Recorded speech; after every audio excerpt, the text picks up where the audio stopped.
අරක්කු බොන්න. එහෙම නැත්නම් ඇල්කොහොල් හරියට පානය කරන්න අපේ ලංකාවේ අය දන්නේ නැහැ. ඒ නිසා තමයි ලෙඩ වෙන්නේ. ජීවිත විනාශ වෙන්නේ. නැතුව අරක්කු බිව්ව ගමන් ජීවිත විනාශ වෙනවා කියලා දෙයක් නැහැ. බොන්න ගන්න බයිට් එක මොකක්ද?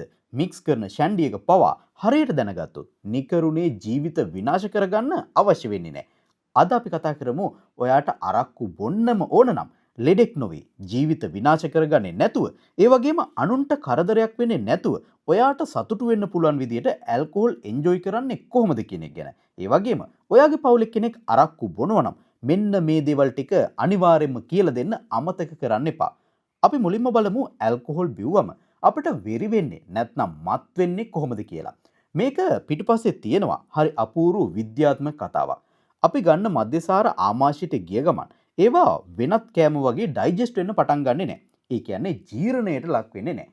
ඒවා ඊටාම වේගෙන් ආමාශයේ බිත්ති හරහා කෙලින්ම අපේ ලේවලට උරා ගන්නවා. ඊට පස්සේ මේ ඇල්කොහොල් රුධිරය ඔස්සේ තප්පර ගාණක් ඇතුළත අපේ මුළු ඇඟ පුරාම ගමන් කරනවා. විශේෂයෙන්ම අපේ මොළයට ඇල්කොහොල් ගියාම අපේ මොළයේ තියෙන ස්නායු සංවේදනය කරන රසායනික ද්‍රව්‍ය, ඒ කියන්නේ නියුරෝ ට්‍රාන්ස්මිටර්ස් වල ක්‍රියාකාරීත්වය වෙනස් කරනවා. මෙහිදී ප්‍රධාන දේවල් දෙකක් සිද්ධ වෙනවා. මුලින්ම ගැබා කියන රසායනික උත්තේජනය වෙනවා. මේකෙන් වෙන්නේ මොළයේ ක්‍රියාකාරීත්වය වේගෙන් පාලනය කරලා ඇඟ රිලැක්ස් කරන එක. අන්න ඒ නිසායි ඇල්කොහොල් බීපු ගමන් අපිට මුලින් සතුටක් සැහැල්ලුවක් දැනෙන්න පටන් ගන්නෙ. ඊළඟට ග්ලූටමේට් කියන රසායනිකය අවහිර කරනවා. මේ රසායනිකය තමයි මොළයේ පණිවිඩ වේගයෙන් එහා මෙහා යවන්න උදව් කරන්නේ. ඇල්කොහොල් නිසා මේක බ්ලොක් වුනහම මොළයේ පණිවිඩ හුවමාරුව අඩපණ වෙනවා.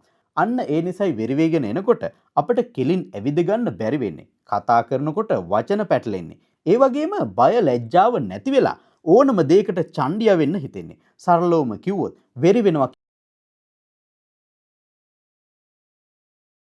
පාලනය කරන ප්‍රධාන පරිගණකය తాවකාලිකව මන්දගාමී කිරීමක් කරනවා. ලංකාවේ අපේ අය බොන්න ගන්න බෝතලයට කොච්චර වියදම් කරත් බයිට් එකට ගන්නේ වඩේ කෑල්ලක් මුරුක්කු ටිකක් එහෙම නැත්නම් අලපෙති ටිකක් වගේ කාබෝහයිඩ්‍රේට් සහ තෙල් අධික බයිට් වර්ගයක්. ඒත් අපේ අය දන්නේ නැහැ මේ බයිට් එක විදිහට හරිම එකක් තෝරගත්තොත් ඔයාගේ ශරීරයට වෙන්න පුළුවන් හානිය 150කින් විතර අඩු කරගන්න පුළුවන් කියලා. දැනට අපි ගන්න බයිට් එක බැලුවොත් එහෙම වඩේ මුරුක්කු බෙදපු අලපෙති වගේ කෑමවල තියෙන්නේ සරල කාබෝහයිඩ්‍රේට් සහ අහිතකර මේද ගොන්නක් විතරයි.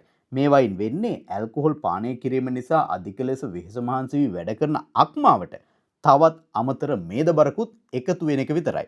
ක්ලිනිකල් නියුට්‍රිෂන් රිසර්ච් මගින් ඔප්පු කරලා තියෙනවා ඇල්කොහොල් ගන්නකොට ශරීරයට වැඩිපුරම අවශ්‍ය වෙන්නේ ප්‍රෝටීන් සහ ප්‍රතිඔක්සිකාරක බහුල ආහාර කියලා. අපි බලමු ඇත්තටම ඒක වෙන්නේ කොහොමද කියලා. ඇල්කොහොල් බිඳ හෙලන්න අක්මාවට ඇමයිනෝ අම්ල අත්‍යවශ්‍යයි. ඒ කියන්නේ ප්‍රෝටීන බහුල ආහාර ගත්තොත් අක්මාවට ඇල්කොහොල් බිඳ හෙලීම පහසු වෙනවා.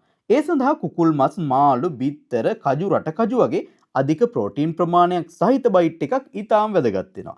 ඒ වගේම ඇල්කොහොල් නිසා ශරීරයේ ඇතුලේ ඇතිවෙන විෂ වර්ග, ඒ කියන්නේ ටොක්සින් වර්ග අයින් කරගන්නත් මේ බයිට් වර්ග යොදා ගන්න පුළුවන්.